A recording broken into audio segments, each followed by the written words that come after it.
Okay. Because for organizations to succeed, you need a hierarchy. Okay, but that's not that far separate from what you were just referring to.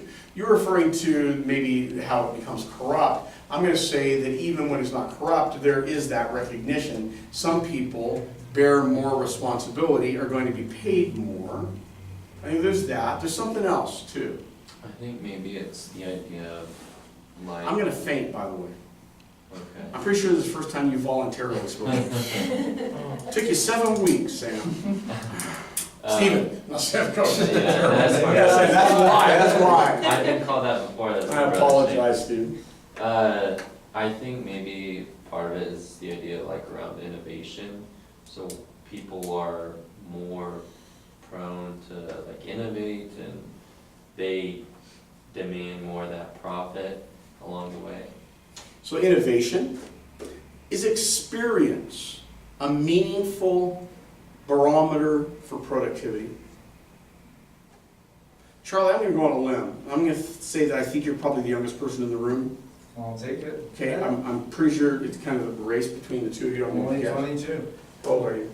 You're old. Okay, yeah. So I think hands down, you got this one. By the way, I'm not sure I'd wear it as a badge of honor. All right. Maybe because the moment you do, as somebody younger than you, and there's plenty of them come take Oh, it, okay? shoot. So, is it realistic that you, with your years of experience in a field, would make the same amount that I would make if I was in the exact same field and I've got 38 years of experience on you? Not even close. This is not realistic, right? And think of pay and productivity. Now we're talking about becoming less and less frictionalized as a market. We're talking becoming closer to competitive market conditions than the socialism, right? But if we had capitalistic markets, competitive markets, it just doesn't make sense that we would have income equality. My children at the age of 16, when they had part-time jobs, bless their pea-picking hearts, they were virtually worthless, right?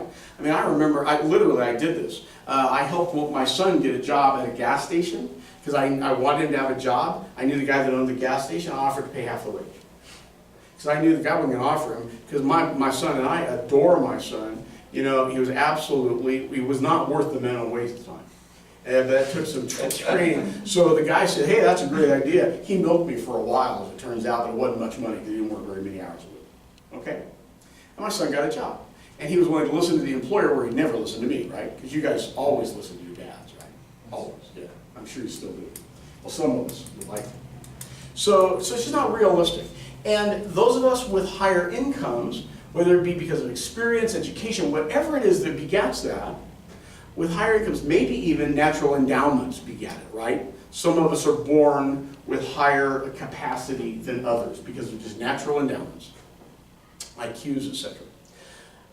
Those with higher incomes are more likely to accumulate, because we don't need to spend all of our income on life's necessities. As we accumulate, we then hopefully accumulate in some productive assets that create more income from us. Have any of you read or listened to Thomas Piketty's relatively new book on capitalism and inequality? Capital in the 21st. Capital in the 21st I Century. just bought it. Did you? Yeah, I'm gonna read it this summer. Fascinating book. I listened to it twice before I read it. Okay, so I do a lot more listening because I drive a little bit. Fascinating book, and I won't give I won't go into some of the detail of it because it's got equational detail that would take us too long to discuss. But you would understand. But just really interesting. In fact, my sense is that it will be as important to the formation of the next 20 and 50 years of capitalism as Marx's work was. And I'm not a Marx fan, okay? So please don't misunderstand me. I'm not a Marx fan. But it was important to the development of economic societies.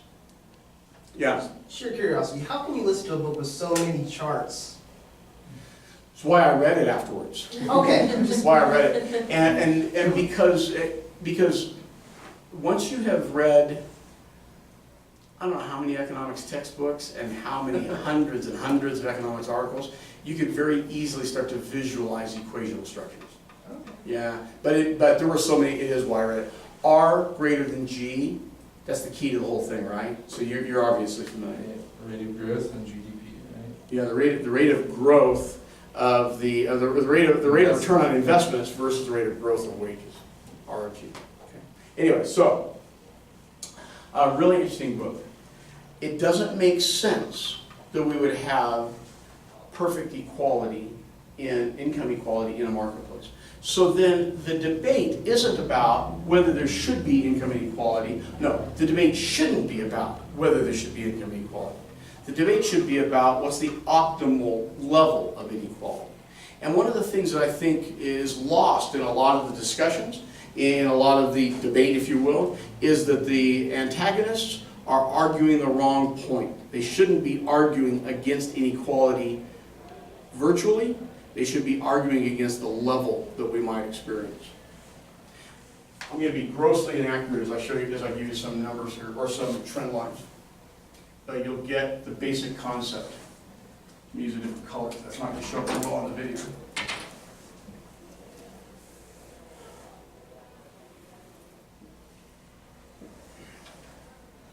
Time and inequality levels. And let's say this is 1900. And we saw income inequality rising to about 1917.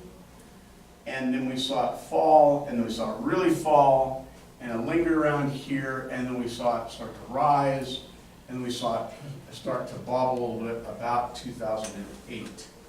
And here we are at about 1930, 1940, 1980, and then 2008.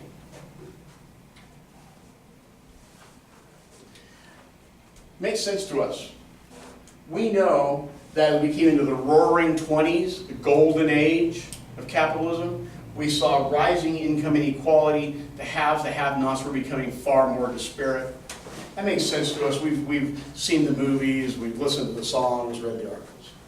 And we know when worlds go to war, we know when depressions occur, that it doesn't only affect the poor and the working class, it affects, even on a relative basis, even more so, the highly privileged classes that have more assets.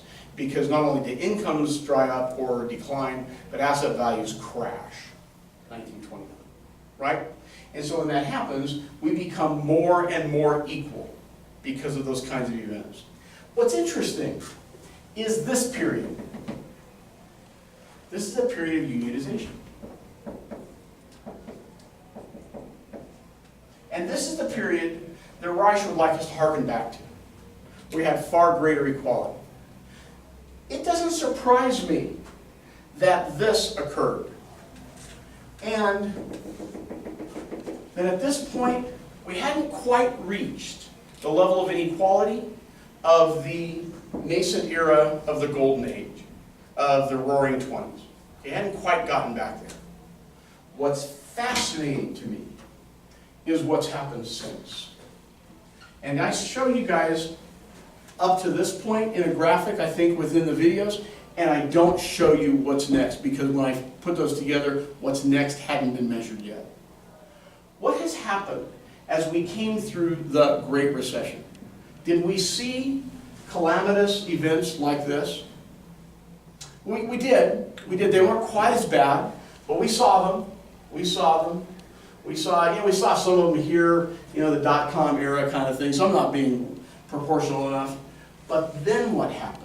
As the economy began to turn around and say, we're going to put this at about 2011 or so here. Then what happened? Went up with a vengeance. With a vengeance. We did not see that here. We saw it, we see it here. Here we are in 2018. This is why we have the outcry. It's not just that it's higher, it's the dynamic of change that is frightening to very many. What doesn't exist in any meaningful way now that existed in a meaningful way here still that's allowing this?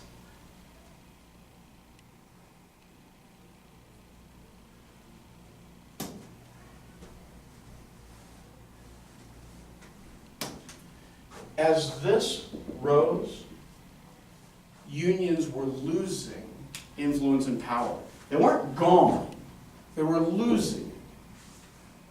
For all intents and purposes, unions are gone, right? Unions are gone. I can't stand unions.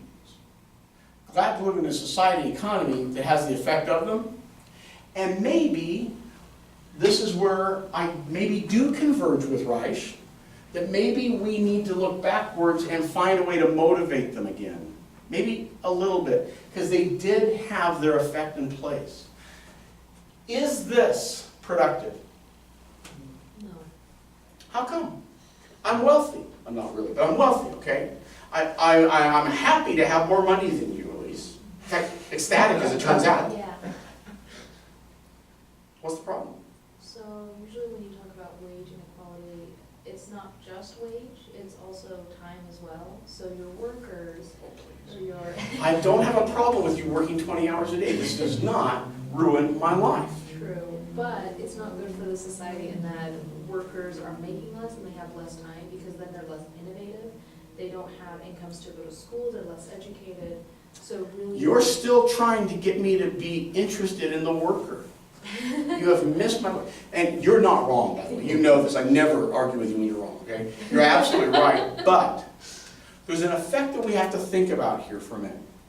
Go ahead, Charlie. Well, the argument I've always heard is that by doing this, you're taking a bigger portion of the same pie, whereas if you let inequality like stay the same, the pie gets much bigger.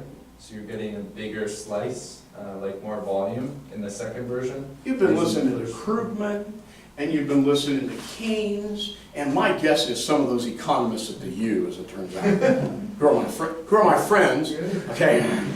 Okay, so here's the thing. You're right. You're right. Even though we clearly experience this, and even though there are some decreasing number of us as a percentage of the population that are enjoying a much larger part of the population's riches, if we carry this to extremes, it falls apart. Think about this. If the people that are becoming wealthy, any of us, if we're becoming wealthy and owning more of the rights of production, so stock in companies, private equity funds, real estate, we own companies outright, whatever it happens to be, productive assets, and we get richer and richer and richer, at a point, who buys our products? If I'm the only guy standing with all the wealth and influence, who buys my products? Nobody. Because y'all, you're minions, you barely have subsistence, you haven't bought a new pair of anything for about the last 7 years. Do you know that a man's pair of pants used to have a life expectancy of 17 years? The clothing was handed down from generation to generation sometimes because it was that valuable. It was that hard to make. Pair of pants? Dang. I think I've owned these for about 9 months and my wife wonders why I'm still wearing them. Kind of. That's an exaggeration, of course, right? Still wearing them because I still fit it with what it turns out to be, okay? Take it to extremes. Always take economic concepts to the extreme to see if they hold water. Okay? At a point, the owners of production have no one to sell their goods to because they can't afford them. In which case, it becomes counterproductive for them to have accumulated all the wealth. And it's not when there's just one. In fact, my guess is, if you look at it really, my guess is we're already past that point. It's my guess, but I'm not that kind of economist to know that. Okay? Let's look at measuring this stuff differently.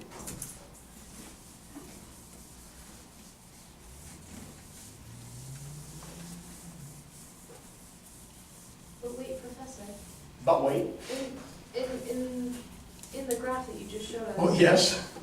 That's The reason. What graph? I don't know, this one. Okay. So this line right here, what was The reason for the increase? I believe that part of the increase, and if I'm gonna correct your notes, it goes way above this line, so we've now well surpassed the nascent stages of the golden age and/or the, roaring 20s kind of thing.